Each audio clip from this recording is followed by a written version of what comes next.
The leader of the UNITA movement in Angola, Dr. Jonas Savimbi, says peace in southern Africa is impossible without UNITA's cooperation. The Angolans, they did not fight the Portuguese to see the Cubans come in, or Russians or somebody else. It will be necessary the swappers to sign a ceasefire with South Africa. In February 2002, deep in the Angolan bush, government troops closed in on a man who had been fighting for nearly 4 decades. Moments later, Jonas Savimbi, the man who had been called the African Machiavelli, the CIA's favorite freedom fighter, and the most dangerous man in Africa, lay dead. But his story didn't end there, because Savimbi wasn't just another rebel leader. He was a master strategist who could charm US senators in Washington one week and order a brutal battlefield execution the next. He switched ideologies as easily as changing shirts. Maoist 1 decade, anti-communist the next, always choosing the side that gave him more guns, more diamonds, more power. So, who was Jonas Savimbi? Was he a visionary fighting for his people, a manipulative warlord who thrived on chaos, or simply a Cold War opportunist who learned to play the United States, the Soviet Union, South Africa, and even China like chess pieces on a chessboard? This is the story of a man who turned Angola's civil war into his personal empire and paid the price for it with his own life. To understand Savimbi, you first need to understand Angola, a country whose modern history began in chains. For nearly 500 years, Angola was a colony of Portugal. Not a gentle colony, but one of forced labor, land seizures, and brutal policing. While the British and the French were slowly loosening their grips on Africa in the 20th century, Portugal clung on it like it was still in the 1500s. Independence movements were crushed with firing squads. Entire villages were uprooted. By the 1960s, resistance had hardened into war. 3 major groups emerged, each claiming to fight for freedom, but each divided by ideology, ethnicity, and outside backers. The MPLA, or People's Movement for the Liberation of Angola, was Marxist, urban-based, and supported by the Soviet Union and Cuba.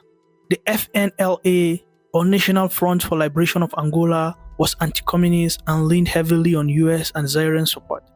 And then there was a third group, small, rural, and underestimated, led by a man named Jonas Savimbi. His group will soon become UNITA, the National Union for the Total Independence of Angola. But this wasn't just a local fight.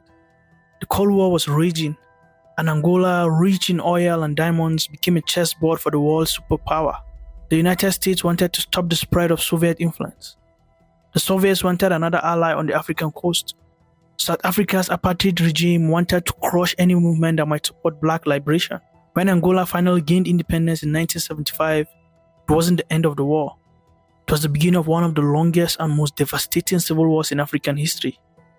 And at the center of it all, ready to turn global rivalries into personal opportunity, was Jonas Savimbi. Jonas Savimbi was born in 1934 in the Central Highlands of Angola to an Ovimbundu family, the largest ethnic group in the country's interior. His father was a railway station master, giving young Savimbi a rear window into the world beyond his village. From the start, he stood out. He was intelligent, persuasive, and ambitious. Unlike many Angolans under Portuguese rule, he received a solid education, first in missionary schools, then in Portugal itself. But the Portugal he found wasn't the motherland. It was a dictatorship under Antonio Salazar, with no tolerance for colonial independence. Savimbi left Portugal, studying political science in Switzerland. There, he absorbed ideas from across the ideological spectrum, anti-colonial nationalism from African students, and revolutionary theory from the writings of Mao Zedong. He even spent time in China, where he received guerrilla warfare training from the Chinese People's Liberation Army. When he returned to Africa in the 1960s, he joined the FNLA, one of Angola's liberation movement. But it didn't take long for him to break away. He believed FNLA leaders were corrupt, tribalist, and too dependent on foreign powers. In 1966, he founded UNITA, the National Union for the Total Independence of Angola. At first, UNITA was small, under-equipped and operating in Angola's remote Central Highlands. but Savimbi was a master recruiter. He built his base among rural communities, speaking their languages, promising land reforms, and framing himself as a true nationalist, alternative to both the Marxist MPLA and the elitist FNLA. Most importantly, Savimbi understood the power of image. In the bush, he wore camouflage and carried a rifle, living among his fighters. In European capitals, he appeared in a suit and tie, speaking flawless French, Portuguese, and English. To foreign journalists, he wasn't just another guerrilla leader. He was a charismatic, articulate, camera-ready symbol of African resistance. And as the Cold War intensified, Savimbi was about to discover that his greatest weapon wasn't just his army, it was his ability to play global powers against each other. By the mid-1970s, Angola's war for independence had ended on paper. Portugal had finally let go. But instead of peace, the country collapsed into a three-way fight. MPLA versus FNLA versus UNITA. The MPLA quickly took control of the capital, Luanda, and declared itself a legitimate government. Backed by the Soviet Union and tens of thousands of Cuban troops, they had heavy weapons, discipline, and international recognition from Eastern Bloc. The FNLA withered, leaving Savimbi's UNITA as the largest major challenger. But Savimbi knew he could not win against Cuban troops and Soviet arms without powerful friends of his own. This is where his genius and ruthlessness came into full view. He repositioned UNITA as anti-communist forces in Angola, framing his war not on tribal rebellion, but as part of the global struggle for freedom against Marxist tyranny. He wrote letters to US congressmen, courted journalists, and even flew to Washington to meet policymakers face to face. The result? A diplomatic coup. In 1986, Savimbi was welcomed in the White House by President Ronald Reagan, who hailed him as a freedom fighter standing for democracy in Africa. Behind the scenes, the CIA funneled millions of dollars in weapons, equipment, and intelligence to UNITA. But the Americans weren't his only backers. South Africa's apartheid regime, desperate to prevent the Marxist government from supporting liberation movement in Namibia and South Africa, sent troops, weapons, and air support to UNITA. For Pretoria, Savimbi was a useful ally. For Savimbi, their help was just another tool. And then there were the diamonds. Angola's Central Highlands stand on vast reserves, and Savimbi controlled many of them. These gems became his private currency, traded for weapons through shadowy networks that stretched from Zaire to Europe.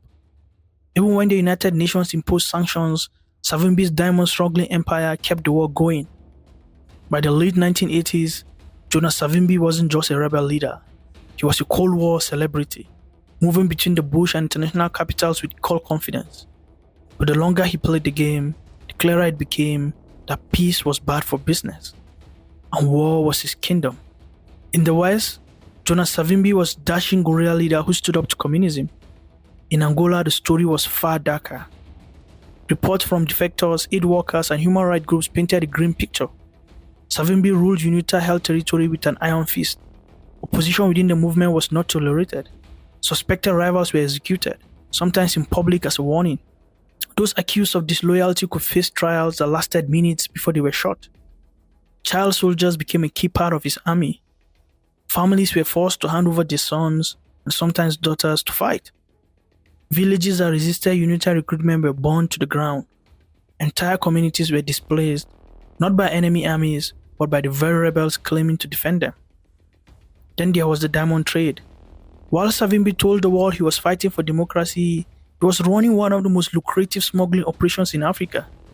Conflict diamonds from UNITA control mines were sold to traders who didn't care where they came from, as long as they sparkled.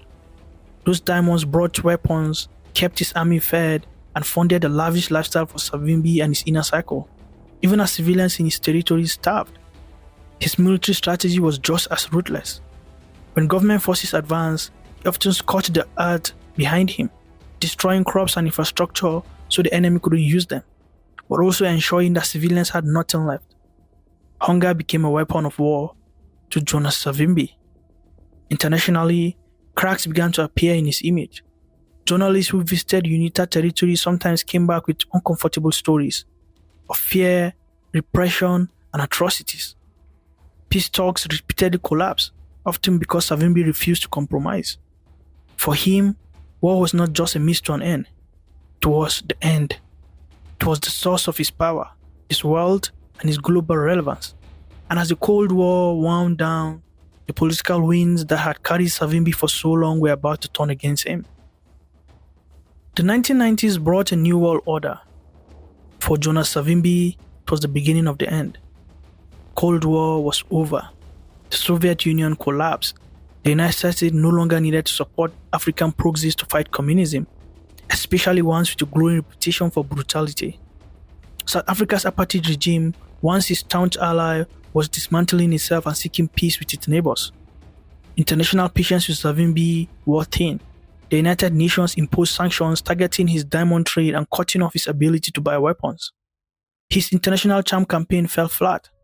The man once hailed as a hero was now increasingly seen as a spoiler of peace. Still, he refused to let go. In the early 1990s, Savimbi signed peace accords with the MPLA government, only to return to war when elections results didn't go his way. The fighting resumed with a vengeance, plunging Angola back into chaos. But the longer the war dragged on, the weaker UNITA became.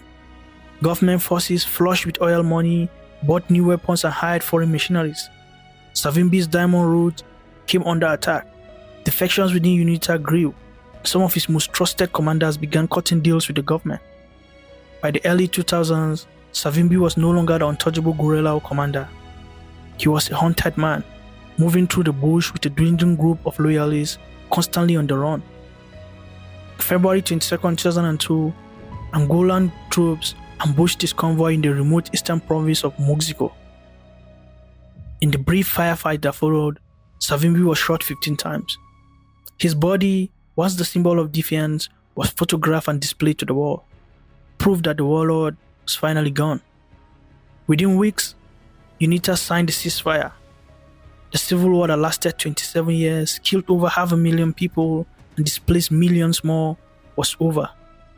But the cost of Savimbi's ambition will linger in Angola for generations. 2 decades after his death, Savimbi's name still divides Angola. To his supporters, especially among the Ovimbundu people, he remains a nationalist hero, a man who stood to Portuguese colonialism, Soviet influence, and MPLA dominance. In rural areas once controlled by UNITA, his face still appears on murals. His speeches are remembered as the words of a leader who fought for the forgotten countryside. But to his critics, Savimbi was not a liberator but a destroyer. A man who prolonged war when peace was possible, who used ideology as a costume, and who sacrificed millions of lives to keep himself at the center of power. They remember the executions, the forced conscriptions, the famines, the diamond smuggling, all the things the world ignored when it was convenient to see him as a Cold War freedom fighter. Perhaps the most revealing truth is that Savimbi was a mirror of the Cold War itself. The superpowers didn't care who was right in Angola, they cared who was useful. Savimbi understood that better than anyone. He spoke the language each side wanted to hear, collected weapons from Washington and Pretoria, and played the part they needed him to play. In the end, his legacy is a warning. When global powers use local leaders as pawns, the people of that country often pay the highest price. Angola's war wasn't just fought on its soil, it was fought over its diamond, its oil, its geography, and its place on someone else's map. Jonas Savimbi mastered the game, but in mastering it, he also guaranteed that his country would bleed for nearly 3 decades. His life is a reminder that in politics, winning the moment is not the same as winning the war. And for Angola, the war outlived the man who claimed to fight it. Thank you for watching this episode. Kindly share with others, like and subscribe, and until I see you again, bye bye.